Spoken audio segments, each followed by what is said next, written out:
ఇక లోకేష్ పవన్ జోడీగా కూటమి ప్రభుత్వం ముందుకు సాగబోతోందా?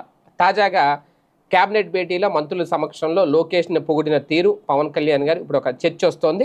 గతంలో తాను నిర్వహించిన పాదయాత్ర యువగళం అనుభవాలను మరోసారి గుర్తు చేసుకుంటూ పాదయాత్రపై రూపొందించిన పుస్తకాన్ని డిప్యూటీ సీఎం పవన్కి అందజేశారట నారా లోకేష్. నాటి వైసీపీ పాలనలో వ్యక్తిగతంగా తాను ఎదుర్కొన్న కష్టాలు నష్టాలతో పాటు పాదయాత్రలో ప్రజలు చెప్పిన విషయాలు వారి మధ్య చర్చకొచ్చాయట.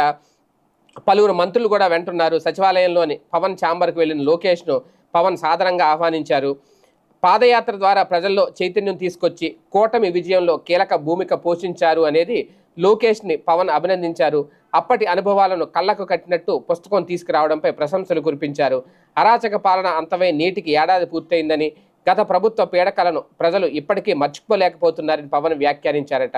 పాదయాత్ర నాటి అనుభవాలను పవన్ లోకేష్తో పంచుకున్నారు అనేది వాస్తవానికి. అప్పట్లో ఆయన నారా లోకేష్ చేసిన పాదయాత్ర మొత్తం 3132 కిలోమీటర్లు సాగిందట. దాదాపు 226 రోజులు అవన్నీ కూడా మాట్లాడుకున్నారట. అలాగే 11 ఉమ్మడి జిల్లాల్లో 97 అసెంబ్లీ స్థానాల మీదుగా సాగిన పాదయాత్రలో భారీ బహిరంగ సభలతో పాటు లోకేష్ అనే ప్రత్యేక కార్యక్రమాన్ని, హలో లోకేష్ అనే ప్రత్యేక కార్యక్రమాన్ని నిర్వహించారు. ఇవన్నీ కూడా చెప్పుకొచ్చారు. ఏది ఏమైనా అంటే నారా లోకేష్ గారికి పవన్ కళ్యాణ్ గారికి మధ్య అయితే ఇప్పటివరకు ఎలాంటి గ్యాప్లు లేవు, ఉండకుండా ఉండాలని కూడా చూసుకుంటున్నారు. మేబీ లోకేష్ గారికి ఏమన్నా పదవి ఇచ్చో, రేపొద్దున్న ఏమన్నా ప్రమోషన్ ఇచ్చో ఏమన్నా చేస్తే ఆ భేదాలు వస్తాయేమో. కానీ కాకపోతే చాలా పెద్ద మనసు కాబట్టి పవన్ కళ్యాణ్ గారిది అలాంటిది ఉన్న ఆయన సర్దుకుపోవడానికి ఎప్పుడు సిద్ధంగా ఉంటారు. ఎందుకంటే ఆయనకి అన్నిటికంటే ముఖ్యం ప్రజాశ్రేయస్సు, రాష్ట్ర పరిస్థితి.